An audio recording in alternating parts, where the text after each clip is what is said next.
रमतीत राम गुरुदेव जी पुनित हो काली के संत, जिनको राम चरण की वंदन बार अनंत।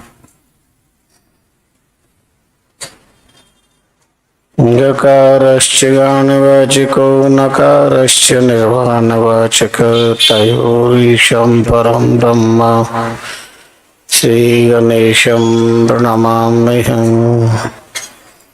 विद्यां बुद्धिं बलं देहि देहि मे विनयं नयं, यथा निश्चरितानि पवित्राणि करोम्यहम्। निरंजनं निराकारं निर्विकारं सनातनं, सर्वज्ञं निर्गुणं रामं भूयो भूयो नमाम्यहम्। अतुलितबलधामं शरणशैलावदेहं, धनजीवनकृशानं ज्ञानिनां सकलगुणनिधानं वानराणामधीशं, रघुपतिप्रियभक्तं वातजातं नमामि। अखिलदुर्गभञ्जं दंसनं देहभाजां, भवजलनिधिपूतं पावनं पावनानां, परमपुरुषधामं प्राप्यकं शाश्वतानं, श्रीरामचरणौ सततं नमामि।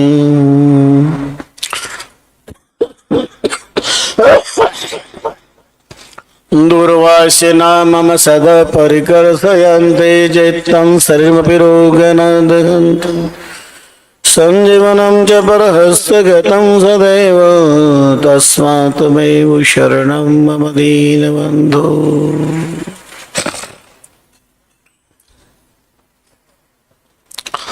ओम नमः परमहंसाय सद्गुरुचरणकमलचिन्मकरन्दाय, भक्तजनमानस निवासाय श्रीमदानंदचरणाय।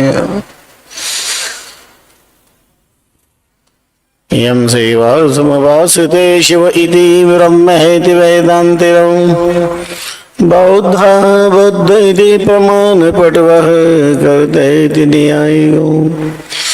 अर्हा नित्यतुजे निशासनरता करमेति विमांसिको, सोऽयं नो जना विदधातु वाञ्छितफलं, त्रैलोक्यनाथो हरिः।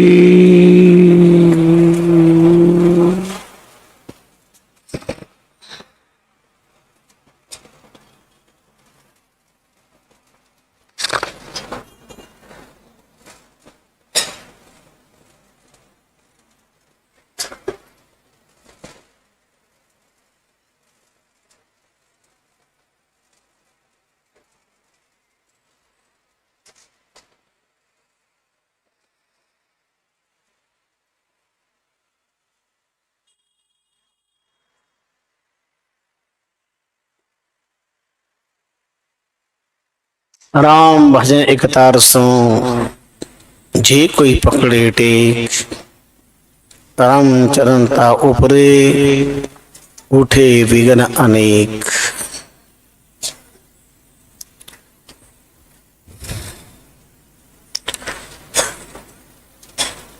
अर्चनीय वंदनीय सदा सदा ईश्वरणीय जगदाधार जगन्यंता,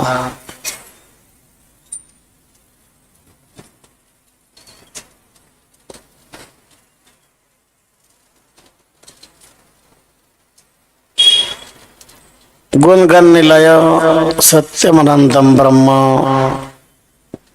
सर्वम खलुदम ब्रह्म, विश्वात्माराम की पवित्र पाद पद्मों में प्रणाम करते हैं। समाराध्य पुण्य श्लोक तपश्चरण ब्रह्मदेव स्वायाधर रामचंद्र जी नाम अंतरराष्ट्रीय रामिष्ट ही संप्रदाय शाहपुरा जिला बेरोड़ा राजस्थान के सृष्टा युग दृष्टा श्री महाराज की कल्प वृक्ष में प्रणम्य पद पद्मों में श्रद्धा भक्ति प्रीति पुरस्सर अनंत अनंत बार अभिवादन प्रणिपात करते हैं। मुनि चतुष्टय का स्मरण करते हुए उनकी चमत्कार पूर्ण साधना, उनके तपमय पवन पदरस धन्य राम द्वारा क्षत्रिय वाक का कण कण कृतार्थ है। आत्मनिर्भर साधना चतुर्मास की पवित्र बेला में आप हम सभी चतुर्मास के अभिष्ट ग्रंथ श्रवण सार का विस्तार पूर्वक प्रवचनों का लाभ ले रहे हैं। जैसा भी सदगुरु का प्रसाद मिला है, महापुरुषों का अनुग्रह हुआ है, संतों की समधि मिली है, विचारकों का साथ मिला है, आपकी आस्था की थाली में परोसने का प्रयास मात्र लघुमति से यथा समय किया जा रहा है। सावन का महीना है, अधिक मास है, पुरुषोत्तम मास है और भगवान पुरुषोत्तम का भी संक्षिप्त पावन चारु चरित्र अब श्रवण कर रहे हैं।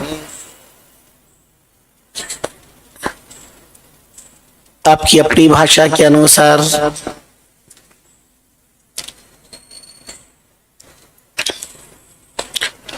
राम भजन कतार से राम भजन कतार की जी कोई पकड़े टेक, राम चरणताओं पर उठे विघ्न अनेक।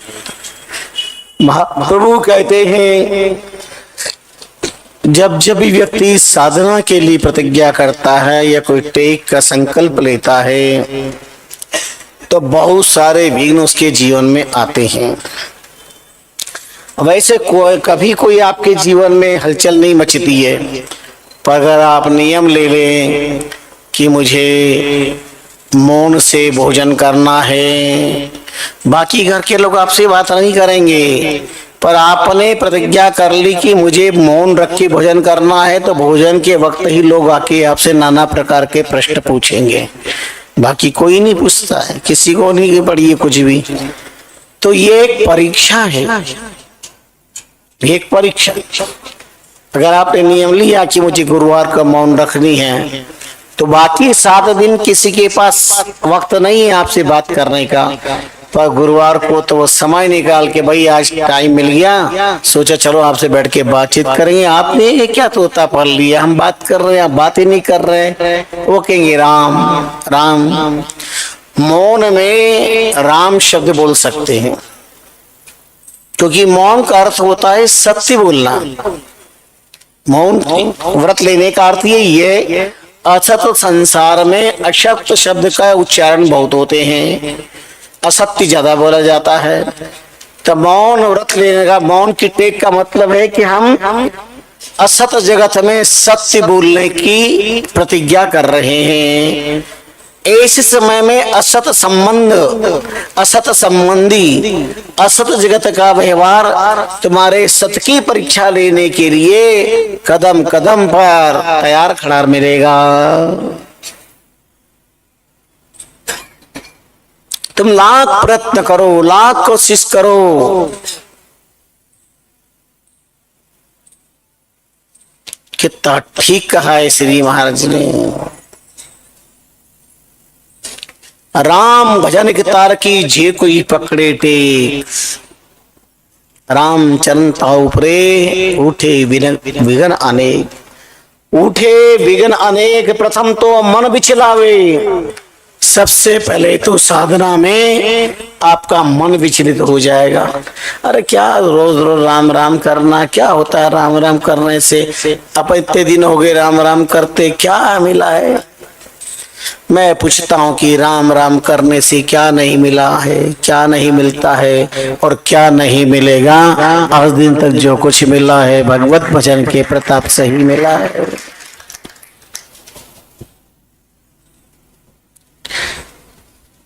पर मन की उस छंद उत्ताल तरंगे कुछ भी विचार कर लेती है।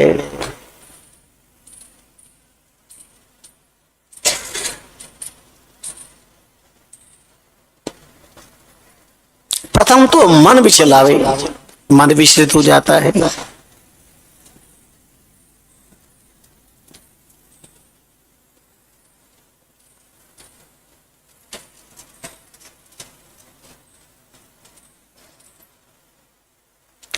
साधना में मन ही सबसे बड़ा बाधक है। जिसने मन को जीता उसने जगत को जीता। मन को जिसने जीत लिया है, साधना में तन नहीं मन को कसा जाता है। तन थिर मन थिर सुरत निरत थिर होए, दादू ऐसे पलक को कल्प न पहुंचे कोई। मन की आटी अटपटी चटपट लखी न कोय, जो मन की खटपट पिटे तो झटपट दर्शन होय। भगवान के दर्शन में बाधा है तो हमारे मन की खटपट।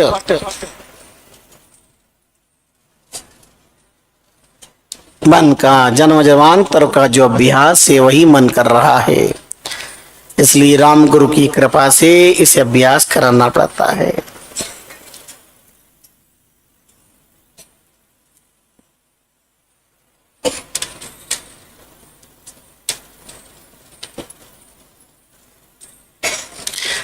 राम भजन की टेक समझ कर पकड़े भाई, बाकी तो राम करे सहाय, करे सहाय।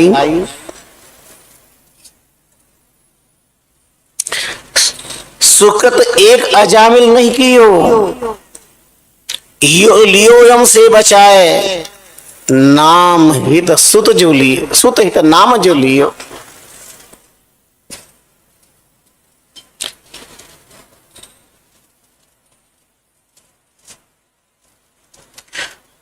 कानल निर्मल नाम सु भय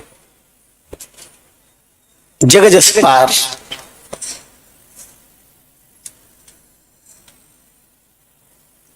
नाम की प्रतापते महात्मा कानड़ जी कहते हैं, कानड़ से संसार में व्यक्ति पार होता है। और नाम प्रताप से पूरी गज को भयो उधार। महिमा नाम प्रताप से, नाम की प्रताप से गज भयो उधार, गज का उद्धार हुआ। अंत काल रकार नाम जो उच्चार्यो, अंत काल में केवल रकार नाम का उच्चारण किया। तिल भर सुन रही बाहर, अंतर रकार नाम जो उच्चार्यो।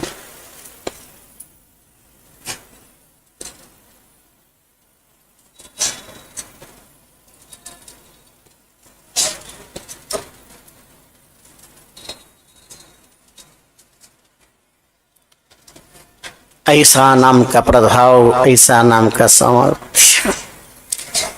आइए हम आपको प्रतिज्ञावाद के कुछ ऐसे अनूठे अनुपम उदाहरण याद दिलाते हैं। एक एक सब्जेक्ट पे कई कई दिन तक चर्चाएं अपन बैठ के कर सकते हैं। फिर संसार तो रत्नाकर है, कई कई सब्जेक्ट है। पर आज मन कह रहा था कि और आप कुछ नए प्रसंग सुना करके फिर आगे बढ़ने का प्रयास करते हैं। कर्ण महादानी था, उसकी प्रतिज्ञा थी 1.25 मन स्वर्ण दान देना है मुझे।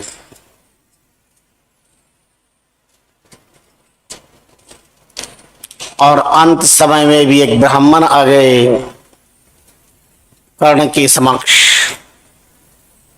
कर्ण ने कहा मेरा 1.25 मन स्वर्ण दान करने का लक्ष्य है, ध्येय है, प्रतिज्ञा है, पर अब मैं क्या कहूं, यहाँ तो कुछ है नहीं।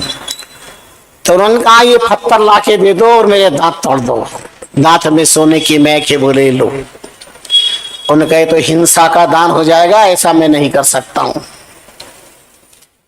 तो कर्ण खुद खिसकता आगे गया पत्थर के पास पे और अपने दांतों को उस पत्थर पे चोट लगा करके और निकाल करके हाजिर कर दिया। वो ब्राह्मण नहीं, कोटि कोटि ब्रह्मांड नायक विराट विश्वात्मा थे। उन्होंने कर्ण से कहा कर्ण इस संसार के अंदर नेवदाताम कर्णसमं पृथिव्याम प्रजायते, कर्ण के समान संसार में कोई दानी नहीं हो सकता। हम प्रसन्न है, बोलो क्या चाहते हो। अब जानते हो कर्ण ने क्या मांगा। कर्ण क्या कहता है? कर्ण कहता है बस आप प्रसन्न है नाथ, तो मेरा अंतिम जीवन सुधार देना, अदग्ध भूमि पर मेरा संस्कार हो। दग्ध भूमि पर मेरा अंतिम शरीर संस्कार ना हो, अदग्ध भूमि पर होना। और ये सुन करके रोंगटे खड़े हो जाएंगे। जब कर्ण के 100 वर्ष पूरे हो गए तो कर्ण का अग्नि संस्कार करने के लिए समस्या सामने आ गई, और भगवान कर्ण को लेकर पृथ्वी पर विचरण करते हैं, पर एक भी जगह का एक टुकड़ा ऐसा नहीं मिला कि जो शमशान भूमि ना हो। आपको क्या पता आप यहाँ बैठे ये शमशान भूमि है कि नहीं है? यद्यपि प्रमाण पत्र आपके सामने है, ये शमशान भूमि है, पर चूंकि राम द्वारा इसलिए आपको भय नहीं लगता है, क्योंकि राम द्वारा है। पर है तो शमशान भूमि ना, ये सब संस्कार यहाँ पर अग्नि संस्कार हुए हैं, ये शमशान भूमि है। एक भी भूमि आप जिस घर में रहते हो न जाने कितनी बार किसके संस्कार हुए होंगे, एक भी भूमि ऐसा नहीं है। भगवान सर्वत्र गए और एक जगह पृथ्वी से पूछा, क्योंकि सर्वत्र दग्धा भूमि, सर्वत्रम दग्धा भूमिश्च और दग्धा नैव दृश्यते, और दग्ध भूमि पूरे दुनिया में भगवान कोई नजर नहीं आई। तो भगवान भूमि से पूछते हैं कि ऐसी कोई जगह है कि जहां तुम्हारे पर किसी का संस्कार न हुआ हो? ये भूमि कैसी है? भगवान की जगह जाके कहते हैं। पृथ्वी मुस्कुराती हुई कहती है, परमात्मा आप तो अंतर्यामी, आपसे क्या छिपा हुए, आपको प्रमाण की जरूरत थोड़ी है। अब तो प्रमाण को भी प्रमाणित करने वाले, प्रमाण के भी प्रमाण पत्र आप ही नाथ। प्रमाण में आप प्राण डालते हैं, आपका क्या प्रमाण है? आपको कौन प्रमाण देगा? पर निवेदन करना चाहते हो, अत्र भीष्मं शतम द्रोणाचार्यं च त्रयशतम कर्णम सहस्त्रम दुर्योधनम सहस्त्रम च कर्ण संख्या न विद्यते। यहाँ पर 100 भीष्म का अग्नि संस्कार हुआ है, 300 द्रोणाचार्य का अग्नि संस्कार हुआ है, हजारों दुर्योधन का अग्नि संस्कार हुआ है, और कर्ण की तो कोई संख्या नहीं, इतने कर्ण का यहाँ पर अग्नि संस्कार हुआ है। आंखें खुल जाएगी देख कर कि लाख तो एक कर्ण को जानते हैं।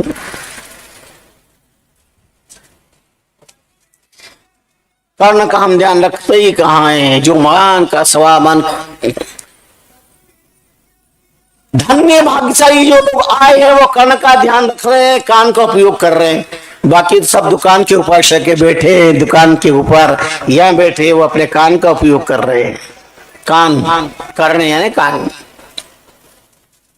दुकान से भी मोहब्बत रखो, पर इन कान का भी तो सदुपयोग करो। भगवान ने किस लिए दिए है ये कान?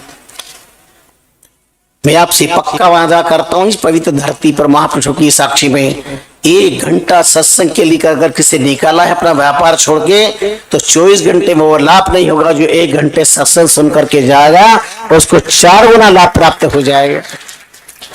ये साधारण बात नहीं है, ये बहुत महत्वपूर्ण विषय है। टाइम नहीं है साहब, फुर्सत नहीं है।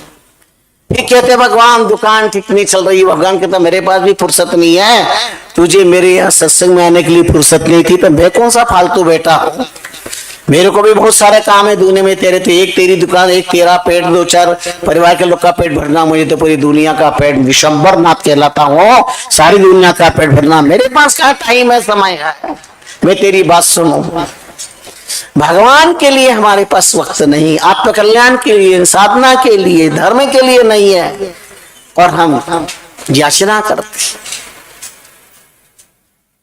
हम कितने चतुर चूड़ामणि बनते, भगवान को तो ऐसा बेवकूफ समझते हैं, पूछो मत। जैसे भगवान कुछ पता नहीं, मंदिर में जाकर के भगवान से कहते प्रभु बस तेरे अलावा कोई नहीं है, संसार एकमात्र तो है। बाहर जाकर मित्र से कहता hello my dear how are you, मेरे प्यारे मित्र क्या हाल चाल है, तेरे अलावा संसार में कोई नहीं है, आधी रात को मेरी जान भी चाहिए तो दे दूंगा। और घर में आके पत्नी से कहता जो कुछ है तू है, तेरे अलावा कोई भी नहीं है। अब ये 3 जगह में से कहां पे सच बोल रहा है, सही बताना। भगवान के यहाँ पर व्यक्ति घर में पत्नी के सामने सच बोलता है, और हे कहां पे सच?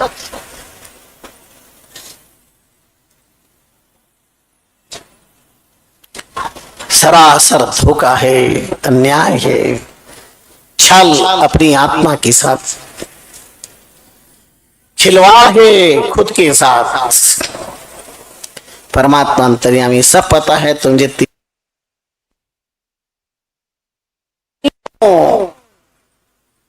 मेकअप करके भगवान के मंदिर में भी आप मेकअप करके जाते हो।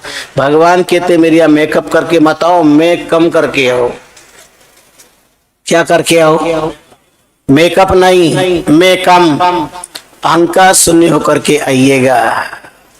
जीवन को धन्य बनाना है तो परमात्मा ओरिजिनलिटी चाहिए, मौलिकता चाहिए, पर तुम जैसे हो वैसे।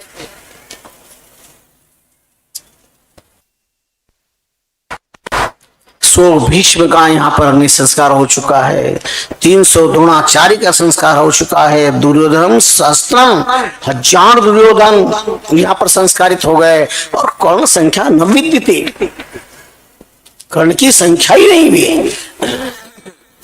आप सोचो, अदग्धा भूमि कहीं पर नहीं मिली, पर धन्य है भगवान अपना वादा निभाते हैं।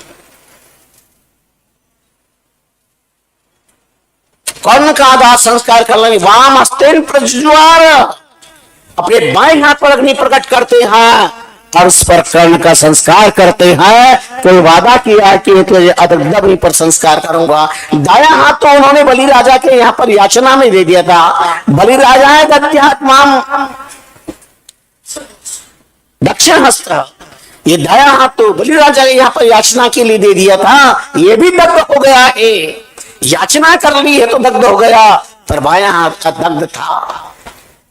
धन्य है प्रभु आपकी महानता, आपकी लीला, आपकी उदारता, आपकी दूरदर्शिता। प्रणाम करता है सारा जगत आपकी इस महानता के लिए, क्योंकि आप ईश्वर है और ये महानता ईश्वर के अलावा किसी में हो नहीं सकती है।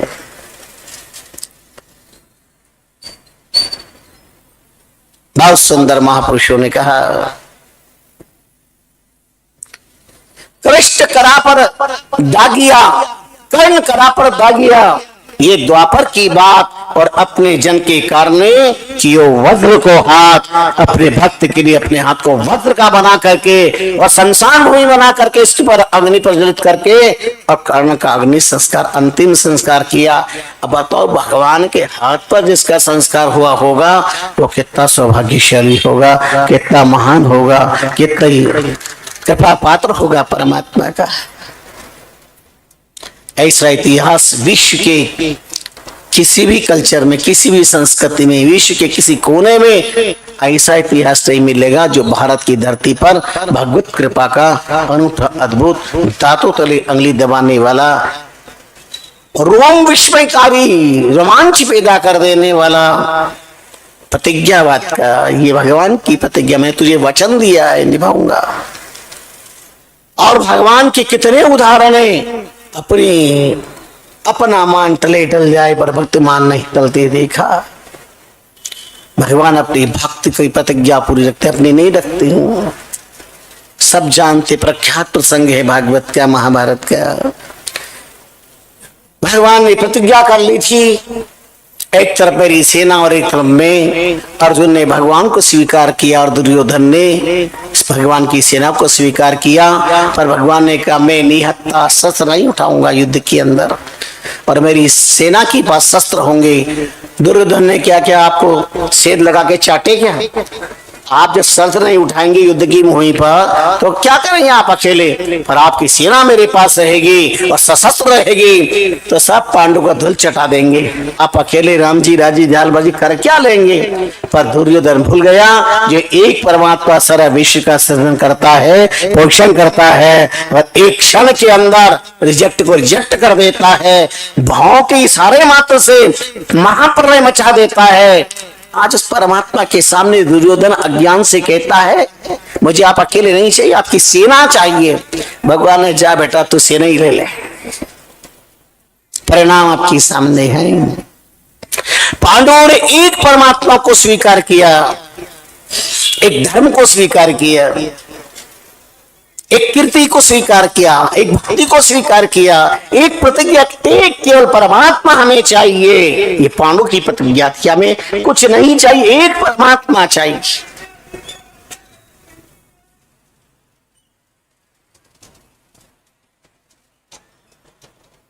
राम अधिकतर कीजिए कोई पकड़े टेक। एक धर्म और ध्यान बीच उठत विघ्न अनेक।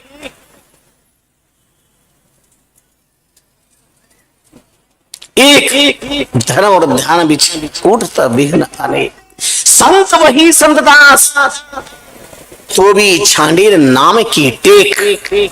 महाप्रभु कहते चाहे कितना भी अपने ध्यान में अपने धर्म में कितना भी विघ्न आ जाए, पर उन्होंने प्रतिज्ञा कर लेते हैं प्राण जाए तो जाए, लेकिन हमारी धर्म प्रतिज्ञा है जे दर्रा के धर्म को ताई रखे करता। न जाने कितने क्षत्रिय जगत में राजपूत जगत में पैदा हो गए और दुनिया से चले कोई नाम लेने वाला भी नहीं, पर हिंदुआ स्वर्ग महाराणा प्रताप को गर्व गौरव श्रीनाथ कान के लोग याद करते हैं। उन्होंने स्वयं अपने बच्चों को घास की रोटियां खिलाना स्वीकार कर लिया, लेकिन अपने राष्ट्र धर्म को भी तिलांजलि नहीं दी। अपना धर्म जे दर्रा के धर्म को ताई रखे करता। जो धर्म को रखता है तो धर्म उनको रखता है। शिव ददीची हरिचंदन रेसा, धर्म हित सहे जिनको टिकलेशा। शरणागति को स्थान देना महाराज शिव का धर्म था। शरीर के मांस के टुकड़े टुकड़े करके दे दिए, लेकिन घबराई नहीं। आखिर आज संसार में उनका नाम है। एक क्षत्रिय सम्राट कपूत की रक्षा करने के लिए अपने शरीर को समर्पित कर देते हैं। तेरे शूरवीर होंगे ये राजा थे कि जा नहीं देना मेरे को, लेकिन धर्म और वही राष्ट्र धर्म भक्ति धर्म, इसके लिए कोई विचार नहीं किया। एक विचार बस प्रतिज्ञा।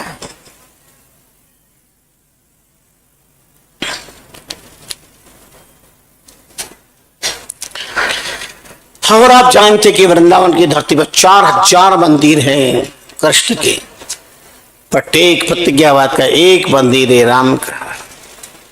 मर्यादा पुरुषोत्तम सरकार की कृपा प्रातः तुलसीदास जी जब पहुंचते हैं वृंदावन की धरती पर, तो क्या देखते हैं? राधे कृष्ण सब कहते आग धातुकेर, तुलसी भूमि पर कहा राम सुमेर। तथापि वो तो महामना पुण्य श्लोक समदृष्टा थी, समदर्शी थी। आज जब कृष्ण मंदिर में नमन कर रहे थे तो वहां के पुजारी परशुराम जी ने व्यंग कस दिया। अपने अपने इष्ट को नमन करे सब कोयो, इष्ट बहु ना परशुराम और नमे समूर्ख होए। वो झुक रहे तो एकदम सावधान हो गए। उन्होंने कहा ओ प्रभु, मेरे मन में तो कोई द्वैतवाद है ही नहीं, संत अद्वैतवादी होते हैं, मैं तो कुछ भिन्नता समझता ही नहीं हूं, पर आपके पुजारी के मन में ऐसी भावना कहाँ वर्णो छवि आपकी और भले विराजे नाथ, तुलसी मस्तक तब न मैं धनुष मान लो हाथ। अब मैं बंसी वाले को नहीं झुकूंगा, अब मैं भी अपने आप रहूंगा तो मैं धनुष बाण वाले को ही झुकूंगा। इसलिए आप अपना वो रूप धारण कर लीजिए। कोई कल्पना कर सकता है कि प्रतिज्ञा और राम श्रद्धा राम निष्ठा में ऐसा ऐतिहासिक तथ्य लिखा हुआ है? चित मुरली चित चंद्रिका चित गोपियन को साथ और अपने जन के कारणे और कृष्ण भय रघुनाथ। लाडली बन गई राधा, लाडली बन गई सिया और श्याम बन गए राम। वृंदावन में धूम मची है, जय जय सीताराम। ये एक मंदिर प्रतिज्ञावाद का, 4000 मंदिर कृष्ण के एक मंदिर प्रतिज्ञावाद का। अभी वहां पर राघवेंद्र सरकार का इष्ट की निष्ठा के प्रतीक के रूप में, अपने संकल्पवाद के रूप में भगवान कब कैसी कृपा करते हैं। भीतर अपने मन में आस्था अपना विश्वास नहीं दिखना चाहिए, चाहे जो हो सो हो, पर विश्वास अडिग रहना चाहिए। भगवान कृष्ण अर्जुन जा रहे थे और चलते चलते सी बात चल रही प्रतिज्ञावाद की। तो अर्जुन ने पूछ लिया, प्रभु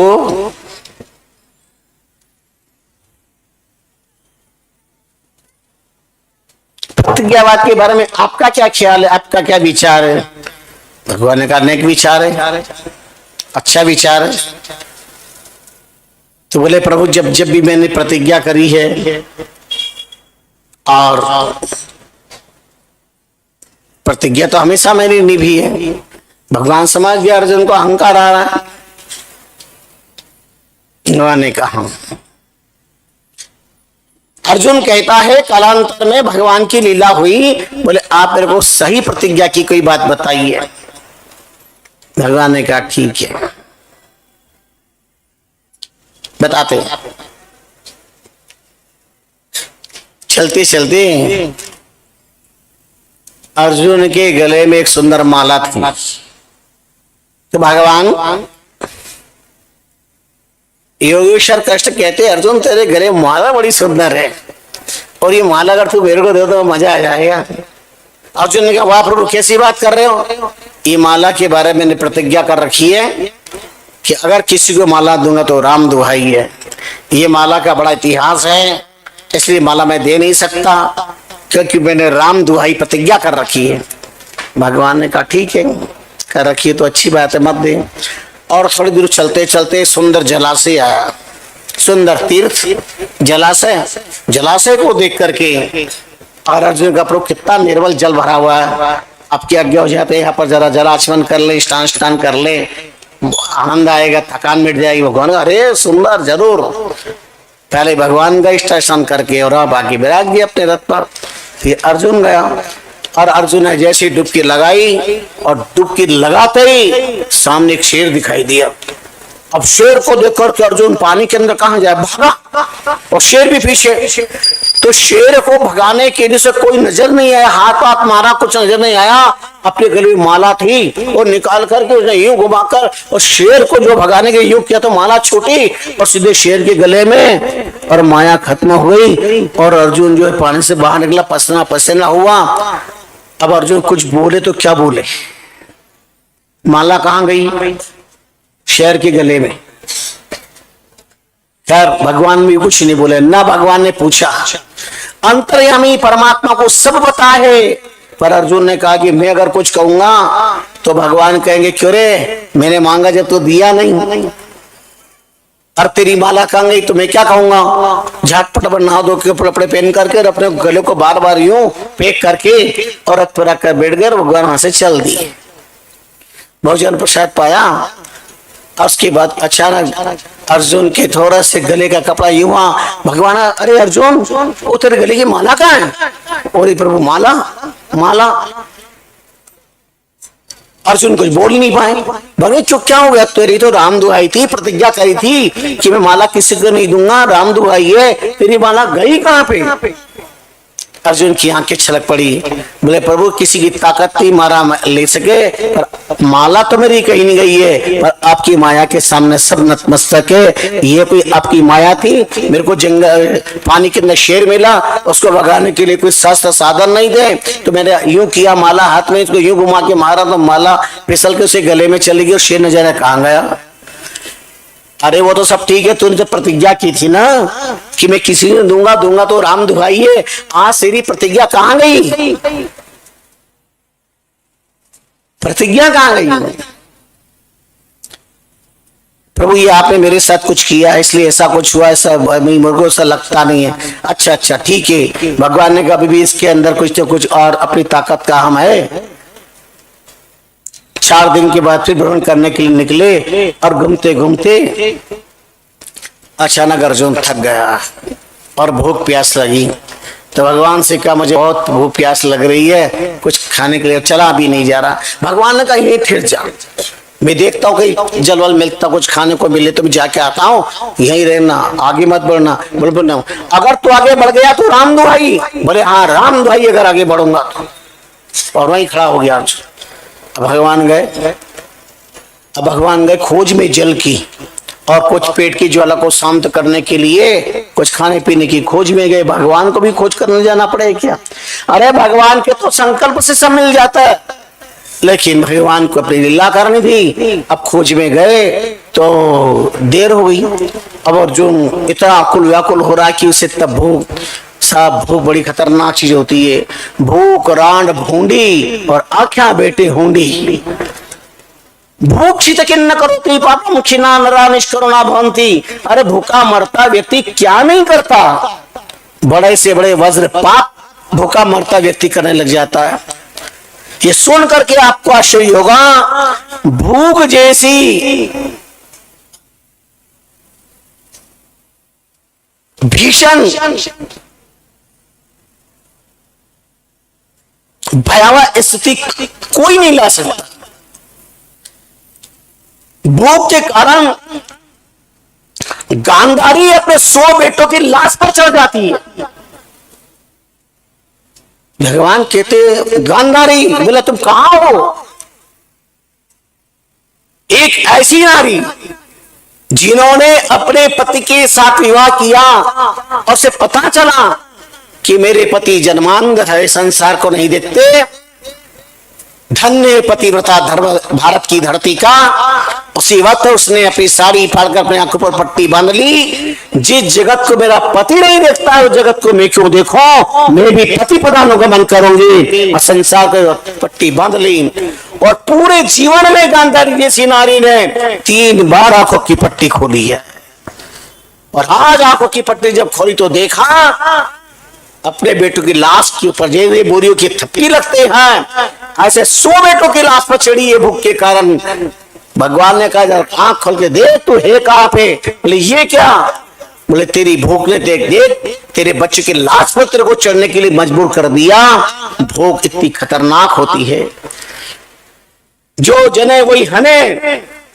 सर्पनी 108 बच्चों को जन्म देती है और जो अंडा करके अंदर है उसको खुद का ग्रहण कर लेती है, बाहर आते बच जाते हैं।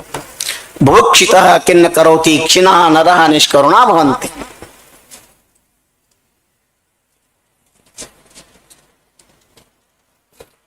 विचित्र अद्भुत इतिहास हमारे शास्त्रों की।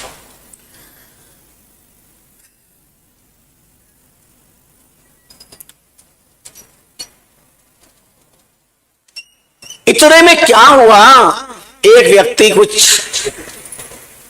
जल और सत्व लेकर के बांटता हुआ आ रहा था और थोड़ी दूर पर सबको बांट रहा, लोग ले रहे थे और उससे नहीं रहा गया और वो भी दौड़ करके वहां गया और सत्व ले लिया, खा रहा और जल पी रहा। इतने में भगवान आ गए, व्यवस्था करके देखा तो अर्जुन वहां नहीं, वहां जाके देखा तो वो तो लोट रहा खाते पीते हुए। भगवान क्यों रे अर्जुन, तूने तो कहा था ना मैं यहाँ से हिल गया तो राम दुहाई। बोले प्रभु क्षमा करे, भूख इतनी प्रबल थी कि मेरे से रहा नहीं गया और सामने ये कोई बांट रहे थे तो मैं चला गया। भगवान ने कहा तेरी प्रतिज्ञा क्या की? प्रतिज्ञा ऐसे नहीं निभती है, प्रतिज्ञा करना बहुत टेढ़ा काम है अर्जुन। तो कहता था मैंने प्रतिज्ञा की निभाई है, प्रतिज्ञा करी है। अर्जुन समझ गया कि आज भगवान अपनी अग्नि परीक्षा ले रहे हैं और अपन परीक्षा में फेल हो चुके हैं अहंकार के कारण। अब भगवान से पूछ लेते प्रतिज्ञा होती कैसी है। भगवान से कहा प्रभु आप बताओ प्रतिज्ञा कैसी होती है। याद रखना, प्रार्थना करे प्रतिज्ञा न करे। प्रतिज्ञा में अहंकार आ जाता है, मैं ये काम करूंगा, नहीं, परमात्मा कृपा करोगे ये काम हो जाए, ये काम मैंने किया। यही व्यक्ति का अहंकार है। तो है कौन करने वाला? कौन से खेत की मुगली है? अरे परमात्मा ने तेरे को इस योग्य बना दिया, तेरे को निमित्त बनाया कि अच्छे कार्य अच्छे व्यक्ति से अच्छे समय पर अच्छी तरह से परमात्मा अच्छी तरह संपन्न करा देता है। इसलिए थैंक्स गॉड बोलो। परमात्मा की कृपा से कोई काम होता है तो सुधरी सोपे राम को, बिगड़ी अपने शीश रामचंद्र दास की पण राखिए जगदीश। काम सुधर गया तो समझ लेना चाहिए परमात्मा की बहुत बड़ी कृपा है। काम नहीं सुधरा तो अपने माला की कमी मानना चाहिए, कहने के मेरी भक्ति में कमी है, मेरे जीवन में अनंत हो रहा, अनिष्ट हो रहा है, निश्चित मेरे जीवन का कोई ना कोई पाप है। सुख से दुख से कोपी न दाता, न कोई सुख को देने वाला है न कोई दुख को देने वाला है। केवल मैं काल ही कर्म ही ईश्वर ही मिथ्या दोष लगाए, मैं मिथ्या दोष लगा रहा हूं।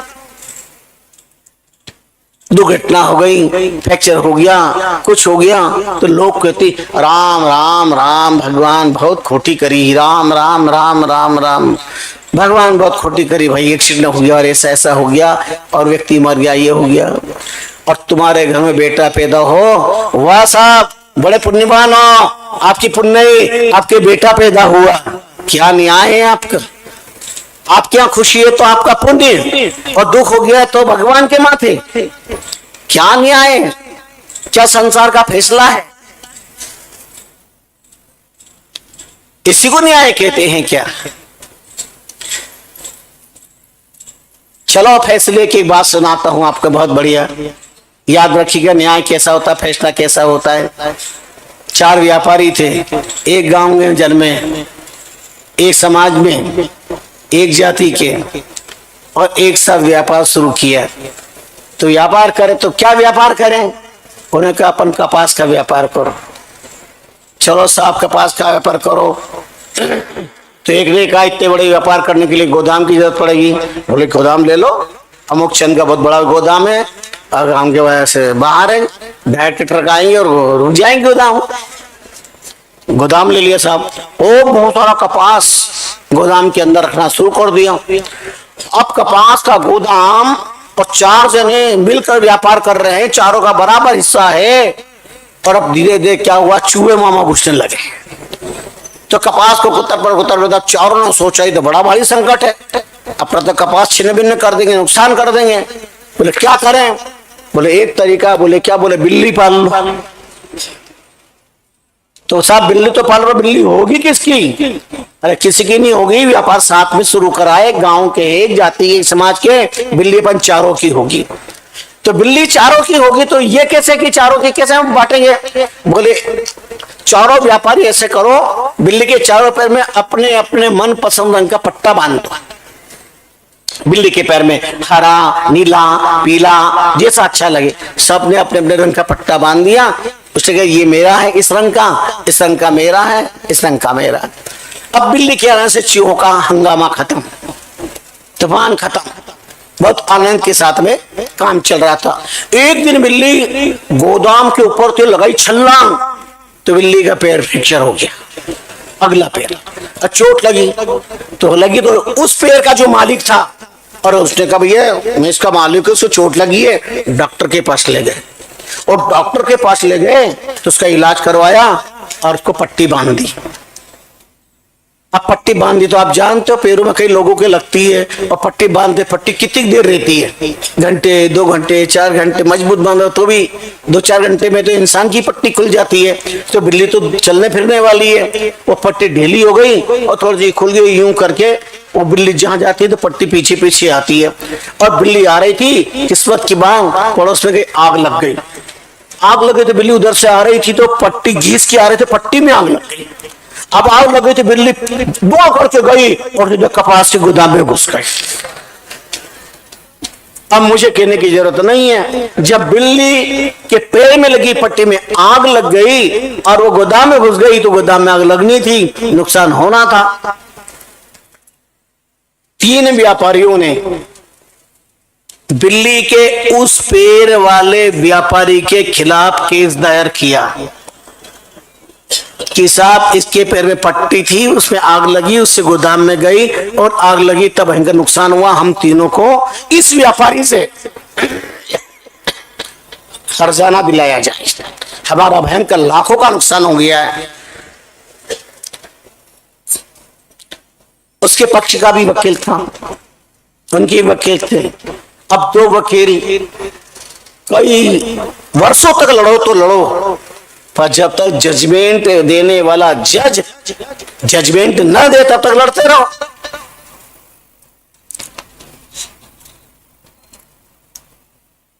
हुआ क्या? आखिर इंतजार कर रहे थे फैसले का, और वो दिन भी आ गया। अब बताओ फैसला क्या होना चाहिए था? और जज साहब जो फैसला दिया सुन करके आपको चकित होंगे। जज साहब ने बहुत गंभीरता से सुना उन तीनों की बात को, और उस व्यक्ति की भी बात को सुना। उससे कहा भाई आप चारों व्यापारी साथ व्यापार करते हो? बोले साथ। आपका पैसा साथ है? बोले साथ है। बिल्लियां सबने पाली? पाली। सबके अलग अलग पैर की पट्टियां हैं? बोले है। लेकिन सर इनके पैर पट्टी बंदी थी, उससे आग लगी है, तो हमको नुकसान का हर्जाना दिलाया जाए? उसके पक्षधर वकील ने कहा ये इनका हर्जाना दिलाया जाए। उनका बहुत सुंदर बातें बढ़िया है, पर सुनो एक बात, ये तीनों जो कह रहे हैं बिल्कुल सही कह रहे हैं, इनको हर्जाना मिलना चाहिए, नुकसान हुआ है। पर मुझे ये बताओ कि बिल्ली का वो पैर तो जख्मी हो गया था, उससे तो चल ही नहीं सकती थी, तो चली किससे? उन 3 पैर के बल पर वो चली है, और 3 पैर के बल पर चली है, तो तीनों व्यापारी मिलकर के इसको हर्जाना दे। विचार करो, आप मनन करो, चिंतन करो। जज की कुर्सी ईश्वर की कुर्सी होती है, उन्हें बहुत सोच समझ करके न्याय देना पड़ता है।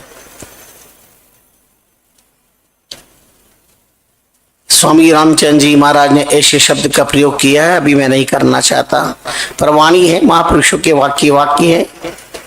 लेकिन दूध का दूध पानी का पानी न्याय विश्व सरकार के यहाँ पर रहता है।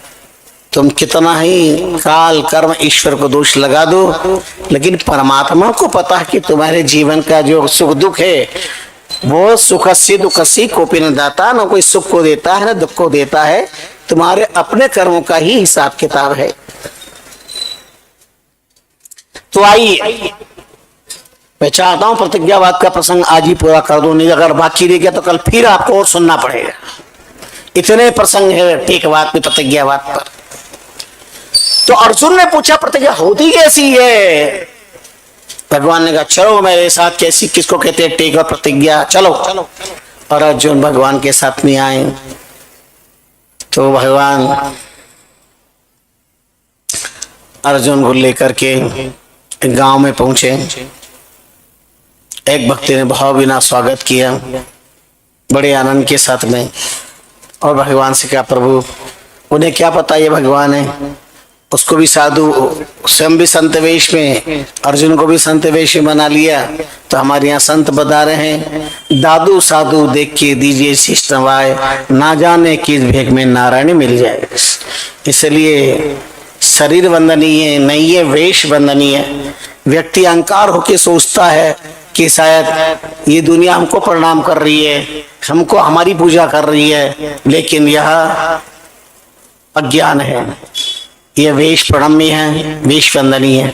शरीर पे से भगवान का पवित्र बाना हटा कर उसके बाद फिर बात करना, लोग कहेंगे तुम्हारा ज्ञान रखो, हमारे पास तुमसे ज्यादा ज्ञान है, हमें सब पता है दुख और सुख क्या होता है, ना पाप पुण्य क्या होता है। खुद खावे कांकड़ी दूजा न देवे आंकड़ी। आज संसार के पास ज्ञान की कमी नहीं है, लेकिन यह संसार की सर्वोच्च सदा अनेक उथल पुथल के बाद में भी मेरे सनातन धर्म की परिपक्वता यह है, अनंत उथल पुथल के बाद में भी रात दिन नास्तिकवाद अज्ञानवाद की घोर छाया के बाद में भी मेरे सनातन धर्म के प्रति मेरी जनता की अगाध श्रद्धा आस्था थी है, और जब तक चांद सूरज रहेगा ये श्रद्धा आस्था बनी रहेगी, बनी रहेगी। जो विशेषता है,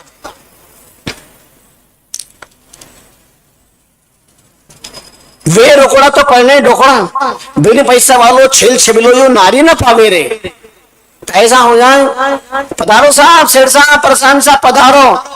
उस परशुराम जी को नहीं बुला रहे, उसके अंदर लक्ष्मी की मूर्ति है, उस संपत्ति का सम्मान है। किसी पहलवान को अवार्ड मिलता है तो उसके शरीर को नहीं मिल रहा है, उसके अंदर शक्ति की मूर्ति विद्यमान है, इसलिए उसे पहलवान के करके पुकारा जा रहा है। भगवान की अलौकिक कृपा है, शरीर को नहीं, उसके अंदर शशि है। इसलिए भक्ति की पहलवानी करके काम क्रोध लोभ मोह मद मत्सर को नष्ट करिएगा। गामा पहलवान को बुलाया था स्कूल के अंदर, उस समय मदन मोहन मालवीय का बहुत बड़ा नाम था। स्पीकर ने कहा स्पीच देते हुए, हमारा सौभाग्य गामा पहलवान आज हमारे यहाँ पर आए हैं, बच्चों गामा पहलवान की तरह पहलवान बन करके दुनिया को पछाड़ करके अपना नाम रोशन करो। और उसके बाद जब गामा पहलवान को बोलने के लिए कहा, आप सुन करके दंग रह जाएंगे कि पहलवान के पास केवल शक्ति नहीं बुद्धि भी होती है। और गामा पहलवान ने कहा, भाइयों मेरे प्यारे विद्यार्थियों और कार्यक्रम के आयोजक को बहुत बहुत धन्यवाद। अपने जिसे ना चीज को याद किया, मुझे यहाँ बुलाया, धन्यवाद। पर अभी स्पीकर महोदय ने कहा कि गामा पहलवान बन करके और पछाड़ करके और दुनिया को अंदर पर नाम रोशन करो। मैं आपसे हाथ जोड़ के कहना चाहता हूँ, गामा पहलवान बन करके किसी दुर्बल को पछाड़ करके यश कमाने की अपेक्षा मदन मोहन मालवीय बन करके गिरे हुए व्यक्ति को उठाने का प्रयास करो। वो संसार के अंदर सबसे बड़ी बात है। गुणों की बात। असली बना कौन है? जिसके पास भक्ति की ताकत से काम, क्रोध, लोभ, मोह, मद, मत्सर को पराजित कर ले।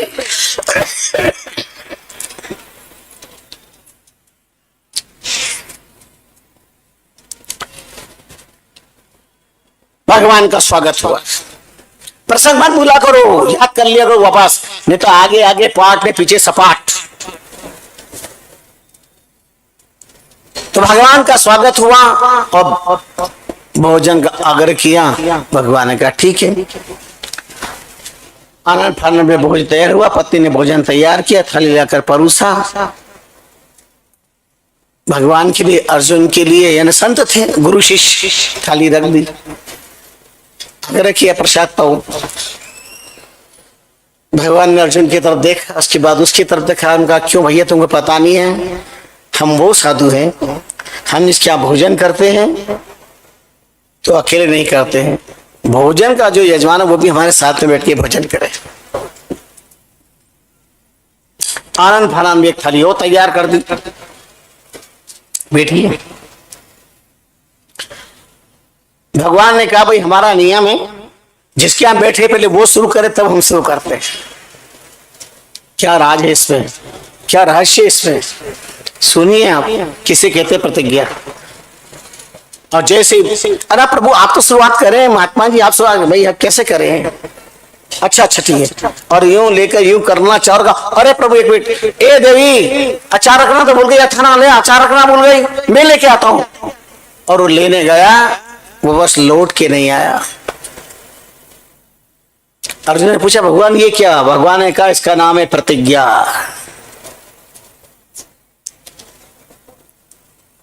थोड़ी देर में पत्नी भी सामने आई, लेकिन वो गई पर वापस नहीं आई। अर्जुन ने पूछा ये? बोले इसका नाम है प्रतिज्ञा। अर्जुन ने कहा अब ये कैसा खेल चल रहा है, ये कैसी प्रतिज्ञा, ये क्या है? ये इसका नाम जो आए और जाए और वापस ना आए, इसका नाम प्रतिज्ञा।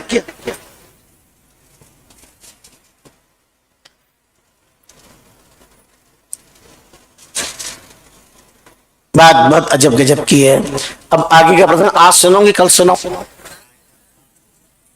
रेंदो ना कल सुना देंगे। आगे की भी तो कथा है आज थोड़ी सी। कल कहाँ जाना है आपको? कौन से भेष का मार तोड़ रही है? कल सुना देंगे, कहाँ जल्दी है? अच्छा कल दूसरा सुनाएंगे, कल प्रतिज्ञा बात पे नहीं सुनाएंगे, कल आगे और को सुनाएंगे, इसलिए आज सुना दो। बहुत अच्छा, मेरे को तो सुनाना ही था, मैं तो खाली आपसे पूछ रहा हूँ कि आज सुनो कि कल सुनो। अर्जुन कहता है प्रभु ये क्या बोले प्रतिज्ञा, बोले ये कैसी प्रतिज्ञा? आओ मेरे साथ। और भगवान अंदर लेके गए अर्जुन को और ऊपर चढ़े। ऊपर झड़ों के भी जाके देखा तो नीचे लाश पड़ी हुई है, दोनों पति पत्नी की। अर्जुन का प्रभु ये क्या? बोले ये प्रतिज्ञा। ये कैसी प्रतिज्ञा, ये कैसी टेस्ट? बोले इसी का नाम है अपनी प्रतिज्ञा के लिए अपने प्राण जाए तो जाए, पर प्रतिज्ञा कभी नहीं जानी चाहिए। मैंने कहा था महाराज दर्शक कि मृत्यु का बहुत बड़ा राज है, बहुत बड़ा रहस्य है। 10,000 चौपाइयों से संपन्न विराट ग्रंथ मानस साधारण चीज नहीं है, अद्भुत ग्रंथ। बहुत लोग कहते हैं मुझे आप रामायण कथा करो, मैंने कहा पढ़ तो लो रामायण। जिस दिन रामायण पूरी पढ़ लूंगा छतरीबाग रामधारा में रामायण की कथा करने की कोशिश करूंगा। रामायण इतनी अद्भुत विलक्षण कथा है, बहुत मजेदार कथा। ये भागवत है रामायण कोई 9 दिन में होती है कथा, ये तो बंद रखा है केवल इतना समय में आप इतने ही कर दीजिए कर्म भाई। रामायण तो जिंदगी कई जिंदगी पूर्ण हो जाए, पर राम चरित्र कभी पूर्ण नहीं हो सकता, राम की कथा कभी पूर्ण नहीं हो सकती। राम अनंत राम कथा अनंता, अंत राम की नाना भांति राम अवतारा, रामायण सतकोटि अपारा, सतकोटि और अपारा, इसका पार ही नहीं, वारा पार, ऐसा मानस ग्रंथ है।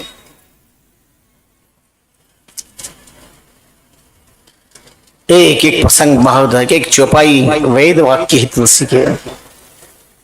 तुलसी ने कोई ख्याति प्राप्त करने के लिए पुस्तक की रचना नहीं करी है, मानस एक अद्भुत ग्रंथ है, विलक्षण ग्रंथ है।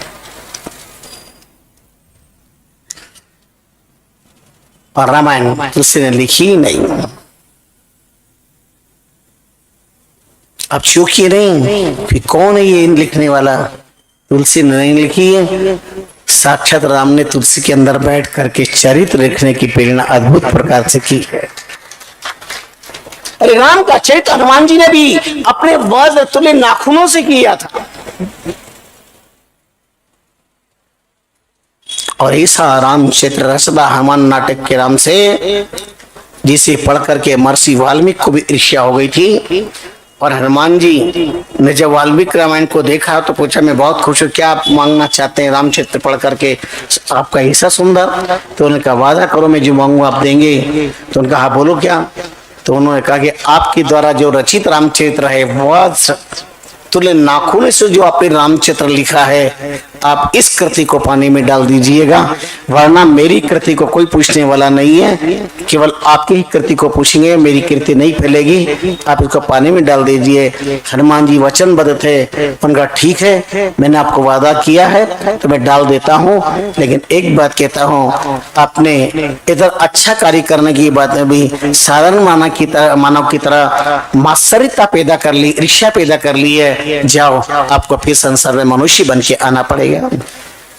वाल्मीकि ने कहा आपका शाप भी मेरे लिए वरदान होगा, मैं मनुष्य बन करके तो आऊं, लेकिन मैं फिर राम का ही गुणगान गाऊं, राम का ही चरित्र का वर्णन करूं, ये कृपा आप इन अंदर विराज करें। उन्होंने कहा था तो इसलिए वाल्मीकि रामायण के बाद तुलसी रामायण वाल्मीकि उभय भ्रात भिल वह वाल्मीकि भय आए, तृतीय विप्र घर अवतरे, चतुर्थ जन्म वैश्य घर पाए। वाल्मीकि तुलसी बने और हनुमान जी की पावन कृपा से उन्हें राम साक्षात्कार हुआ, और उनकी अनुपम कृपा से राम की चरित्र का ऐसा वर्णन किया, जो भी रामायण पढ़ता है उसे लगता है मेरी कहानी है, मेरे घर की कहानी है, मेरे समाज की गाथा है, मेरे भारत राष्ट्र का इतिहास आज तुलसीदास जी ने लिखा है। जो भी रामायण पढ़ता है सांस पड़ती है तो आंखें बरसती है कि तुलसी ने मेरे पे कृपा की है, बहू पढ़ती है तो कहती बिल्कुल मेरे पे कृपा की है, और पिता पुत्र पढ़ते हैं तो बिलखते हैं। तुलसीदास जी ने हमें हमारी जीवन की दुखद गाथा लिखी है। एक ऐसा दर्पण मानस रामायण एक दर्पण है, और दर्पण में जो भी व्यक्ति देखता है उसको अपना ही तो मुखड़ा दिखाई देता है। तो रामायण ऐसा दर्पण है, उसको अंदर जो भी व्यक्ति देखता है उसको अपने जीवन की छवि दिखाई देती है, अपना जीवन दिखाई देता है। ये तुलसी की कृपा का अद्भुत जादुई चमत्कार है, विलक्षण चमत्कार है।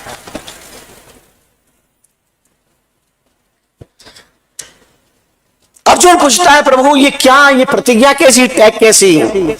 भगवान ने अपनी अमृत नजर डाली, इन दोनों लाश पड़ी हुई है नीचे उतर गया, अमृत नजर डाली और दोनों में चेतना आई, हाथ जोड़ के प्रणाम किया। भगवान ने पूछा भाई ये सब क्या है, हम तो इंतजार कर रहे तुम्हारा, ये सब क्या? तब उसने अपनी गाथा सुनाई, बड़ी अजब गजब की बात सुनाई। उन्होंने कहा कि मेरे बचपन में हमारी शादी हो गई थी, अब मैं गोना लेने के लिए जब गांव पे गया तो गांव के बाद ये गोबर बन रही थी, तो गोबर की टोकरी फुल भर गई। अभी किसी का इंतजार कर रही थी, और जैसे मैं निकला तो मुझसे कहा, भैया जाने वाले पति, ए बीरा जरा इसको उठाकर मेरे माथे पे रख दो। मैं उठाने लगा तो उसने कहा, तुम्हारे शरीर के कोई भी हाथ अंगली तक मुझे टच नहीं होनी चाहिए, तुझे राम दुहाई है। तो मैंने भी कह देता कि तुम्हारा भी टच हुआ तो राम दुहाई है, और मैं धीरे से टोकरी यूं उठा करके बिना टच की इसके माथे पे रख दिया। ये चली गई। न इसे पता था कि ये मेरे पति है, न मुझे पता था कि ये मेरी पत्नी है, और ये घर चली गई। समय के साथ मैं ससुराल आया, मेरा अच्छा स्वागत सत्कार हुआ। उसके बाद में गोना लेने आया था तो पत्नी को सास ससुर ने सम्मान करके मेरे साथ भेजा, पर मेरे को सामने देख करके, अरे ये तो वही व्यक्ति है जिसने ठोकरा उठाया, ये तो वही व्यक्ति है जिसको मैंने कहा, ए बेरा जाने वाले भैया टोकरा उठा के माथे पे रख दो। तो मैंने भाई शब्द का प्रयोग किया था, भैया के करके पुकारा था। देखो हमारे सनातन धर्म का कितना मर्म है। और कहा था राम दुहाई है, टच किया है तो। और इन्होंने भी प्रतिज्ञा की थी, तो हम गोना लेके घर आ गए, लेकिन हम दोनों को टच नहीं करते हैं, क्योंकि हमने प्रतिज्ञा कर ली, अगर टच भी हुआ तो राम दुहाई है, कि स्पर्श भी हुआ तो राम दुहाई है। हमारा जीवन भक्ति में बीतता है, भजन करते हैं, और हम दौड़ रहे कर अपना जीवन, गृहस्थ जीवन में ऐसा जीवन बिताना, इससे बढ़कर के कठोर भारत की धरती की तपस्या क्या हो सकती है। विश्व के किसी भी देश का ऐसा इतिहास हो तो लाके बता सकते हैं, ये भारत की धरती का इतिहास है, चरित्र का इतिहास है। भारत चरित्र प्रधान राष्ट्र है, भारत चरित्र प्रधान धर्म प्रधान राष्ट्र है। मेरा भारत राष्ट्र साधारण राष्ट्र नहीं है। और कई दिन बीत गए, फिर संतान नहीं हुई, परिवार नहीं चला, तो मेरे ससुर ने कई बार विचार किया, फिर कहा कि हम आपकी दूसरी शादी करा देते इसकी बहन के साथ। मना करने भी सब परिवार लोग पीछे बढ़ गए, मैंने शादी कर ली। शादी के साथ जब विदाई दी गई भी उनकी बेटी को, तो मुझसे कहा, दामाद आप बहुत महान हो, बहुत अच्छे हो, आपने दूसरी बेटी को स्वीकार किया, पर एक प्रतिज्ञा है, जो सुख आपने मेरी पहली बेटी को दिया, ऐसा का ऐसा सुख इसको भी देना, और ना आपको राम दुहाई है। तो मैंने भी कह दिया कि हाँ राम दुहाई है। सहयोग संयोग की बात, दो पत्नियां हैं, लेकिन राम दुहाई जो सुख पहली वाली को दिया, यानी उन्हें स्पर्श नहीं किया, तो मैंने प्रतिज्ञा कर ली इसको भी स्पर्श नहीं करना है, इसलिए हमारी प्रतिज्ञा है। अब इनका बनाया हुआ भोजन मैं नहीं और मेरा बनाया ये हाथ नहीं लगाते हैं, इन्होंने भोजन बनाया मैं कैसे पाऊं, इसलिए प्रतिज्ञा हमारी टूट रही थी। मैंने आकर के अपना देह त्याग कर लिया। प्राण जाए पर वचन न जाए, रघुकुल रीत सदा चली आई, प्राण जाए पर। अभी कौन सा युग चल रहा है? रघुकुल रीति सदा चली आई, प्राण जाए पर वचन न जाई। किंतु अपन रघुकुल त्रेता युग में नहीं है, अपन किसमें है? कलयुग रीति सदा चली आई, वचन जाए तो जाए पर प्राण न जाई। आजकल लोग वचन जाए तो जाए, आजकल लोग कहते हैं गाड़ा को पहियो मर्दा की जबान तो फारसी अच्छी लगे, लोग कहते हैं। अर्जुन इसको कहते हैं प्रतिज्ञा, ऐसी प्रतिज्ञा होती है। इसलिए अर्जुन को प्रतिज्ञावाद के बारे में गहरा चिंतन दिया। प्रतिज्ञा निरभिमानिता के साथ में होती है। प्रतिज्ञा परमात्मा से प्रार्थना करके ये काम प्रभु आप पूरा करें। भगवान ने प्रतिज्ञा की थी मैं सत्र नहीं उठाऊंगा। भीष्म पितामह में कहा था आज जो हरि सत्र गाओ, लाजो दुत गंगा जननी को, संतनो तनु तन कहाओ, सन्न खंडी महारत खंडो, कपि दो सहित रहो, जो करो शपथ माही, क्षत्रिय गति ही पाऊं। जो युद्ध की भूमि पर कृष्ण भगवान के हाथ पे सतन उठा दो तो संतन का बेटा नहीं और गंगा का कलेजे का टुकड़ा गंगे नहीं। और युद्ध करते करते भगवान कूद पड़े, सत्र नहीं उठाना। तम आदम रथम चक्रम, रथ के चक्र के पहियों को उठाकर तम आदम चक्रम च दृष्टवा सेना जाता फिर भीत भाषा, रथ के पहिए को उठाकर और यूं करके घूम रहे, कूद पड़े। भीष्म पितामह ये क्या कर रहे करके प्रतिज्ञा, बाप को कलंक दीनो एको ब्रजराज तुम्हें लाजे होने लगती। आपने प्रतिज्ञा, आपने कहा था अगर मैं सच उठाऊं, एक बात की औलाद होऊंगा तो सच नहीं उठाऊंगा, और आपने सच उठा लिया। आपको शर्म नहीं आई अपनी प्रतिज्ञा भंग करते? भगवान मुस्कुराए। भगवान का स्वभाव था, धर्म था मुस्कुराना। और मुस्कुराते भगवान ने कहा ठीक है, तो कहा था अगर मैं एक बाप की औलाद होऊंगा तो सच नहीं उठाऊंगा, मैं कोई एक बाप की औलाद हूं क्या? पूछ के देखना किसी को, तुम्हारे बाप कितने, पूछना मत हो, वो पूछेगा दांत कितने। कोई कहे नंद वसुदेव को लाल, कहो कहे जसोदा देव की को लाल है, जाके एक बाप सो बचावे निज लाज सोई, मेरी कौन बात, मेरे तो बाप हजार है। भगवान का क्या है, भगवान भगवान है। अपने जन की करनी। आज भगवान अपने भक्त की महिमा बढ़ाने के लिए अपने भक्त विश्व पितामह की प्रतिज्ञा रखते हैं और अपनी प्रतिज्ञा को गौन बना देते हैं, क्योंकि विश्व पितामह परमात्मा के प्रति अनन्य निष्ठा रखने वाले थे, अनन्य श्रद्धा रखने वाले थे। ऐसा होता है प्रतिज्ञा, ऐसी भगवत भक्ति होती है, ऐसे अनूठे अनुभव विचित्र विचित्र प्रसंग संसार के अंदर है।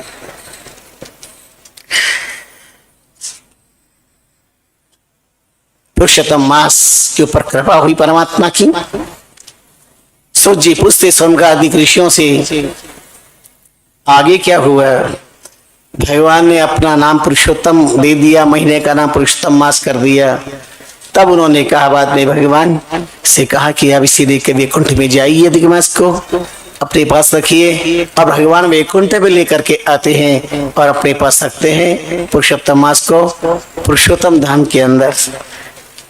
भगवान ने कहा जो जो सारा मेरे पास मेरी पूजा का जो फल मिलता है, इस पुरुषोत्तम पूजा का भी वही फल मिलेगा।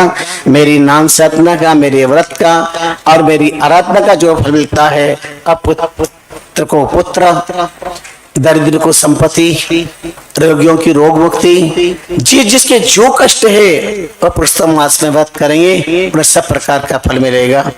और एक सुंदर उपाख्यान श्रवण करवाया भगवान कृष्णचंद्र ने पांडु से कहा कि पांडु तुम्हारे जीवन में संकट आने का कारण तुमने सब कुछ श्रवण किया लेकिन पुरुषोत्तम मास का व्रत नहीं किया, इसलिए आज तुम जंगलों के अंदर दुख अनुभव कर रहे हो, कष्ट का अनुभव कर रहे हो। और इसका एक और रहस्य भरा प्रसंग सुनाया भगवान ने। मेधावी ऋषि थी, उनकी कन्या थी मेधावती।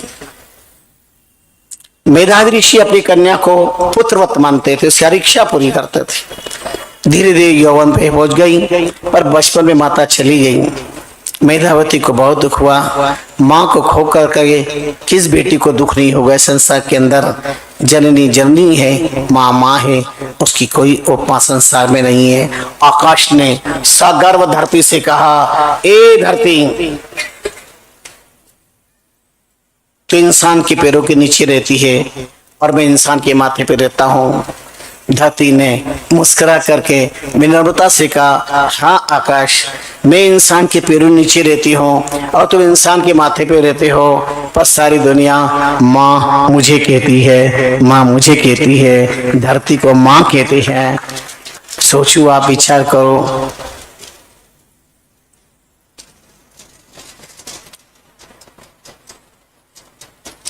बड़ी हुई, सखियों की शादी हुई। एक बार अपनी सखी के बच्चे को खिलाते देख से मन में आया, काश मेरी माँ होती तो मेरा विवाह हो जाता, मैं भी पति सुख और संतान सुख का अनुभव करती। पर किसको कहूँ, कौन सुने? और पिता मेरे प्रारब्ध, पिता के पास भी ऐसा सामर्थ्य नहीं, और पिता भी रात दिन चिंता करते, देश प्रदेश गए पर कोई वर नहीं मिला। तो इस संकट से जोराक्रांत हो गए, और जब लौट करके आए तो ऐसा सदमा बैठा कि अपने को संभाल नहीं पाए और आश्रम में आते गिर पड़े। तुरंत कन्या ने संभाला, अपने सिर मस्तक पर रखा, थोड़ा सा होश आया तो परमात्मा से कहा, प्रभु अब आप ही मुझे संभालिए, मुझे अब क्या कर सकता हूँ संसार में रह करके। मैं भगवान की प्रार्थना करके आत्मा को लेकर चले गए। इसे पता चला कि पिता चले गए, माँ का साया पैर ही खत्म और पिता का भी साया चला गया। सोचिए, इस संसार के अंदर इससे बड़ा दुख क्या होगा? बालपना में माता मरे, भर यौवन में नारी, बुढ़ापा में पुत्र मरे, ये सब दुख के अधिकारी। अंतहीन कष्ट संसार में अंतहीन कष्ट होता है। उसे बहुत त्रास फुट फुट की हुई, पिताजी आप किसके भर से मुझे छोड़ के जा रहे, मैं कहाँ रहूंगी, मैं नारी चाहती, माँ चली गई, आप चले गए, क्यों मेरे को पैदा है, मैं मर जाऊं तो अच्छा है। वहां के रहने वाले ऋषि को पता चला, आए गौत में उस ऋषि को उठाया, उसका अग्नि संस्कार किया और उसके बाद आश्रम में आश्वासन उसे दिया। लेकिन वो बहुत आकुल व्याकुल हो रही है, मेरा कैसा जीवन है, क्या करूं क्या न करूं। बहुत संकट के अंदर बहुत पीड़ित होकर के अपना जीवन व्यतीत कर रही है। भगवान की लीला बड़ी अपरंपार। भगवान ने पांडु से कहा था, व्यक्ति का सुख दुख उसको ही भोगना पड़ता है, चाहे लाख कितना ही संपन्न हो, लाख कितना ही समृद्ध हो, लेकिन दुख और सुख जीव को स्वयं को भोगने पड़ते हैं। वो किसी के हाथ में संसार के अंदर नहीं रहा करते हैं।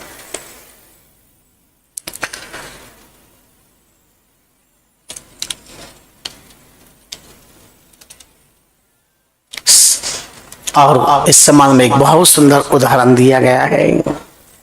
एक ब्राह्मण परिवार, बेटे बहू और सास जीवन बिता रहे थे। अधिक मास का व्रत आया, सास नदी जाती स्नान वगैरह करती है तो बहू भी जाने लगी। तो सास ने कहा, चुप रहे, तू कहाँ जा रही है, सास क्या करेगी तू जाके, घर में ला, घर में स्नान कर ले, घर में सब तीर्थ है, गंगा है, सब है। सास ने फटकार दिया, कोई बात नहीं, घर में ही एक पात्र बड़ा करके वहीं वो स्नान कर लेती थी रोज। और सास रोज नदी जाती रोज पूजन करती, पर वो घर के अंदर ही भगवत आराधना करती, भगवत पूजन करती, रोज प्रार्थना करती है, भगवान पुरुषोत्तम सुना है मैंने, मन चंगा कटौती में गंगा, ये मैंने कहावत सुनी है। एक दिन सास स्नान करने के लिए गई, उसके नाक की सोने की नथ गंगा में डूब गई, नदी में गई, सोने की नथ डूब गई। उसने बहुत कोशिश करी पर नथ नहीं मिली। दुखी होकर के घर पे आई और इधर वो अपने घर के बर्तन में स्नान कर रही थी और सास की नाक की नथ को पहचाना कि अरे ये तो सास की नथ है। जब सास आई तो उससे कहा कि तुम्हारी नथ है, यहाँ मिली मुझे। अरे मेरी नथ तो पानी में गिरी है, यहाँ मिली। आश्चर्य की बात।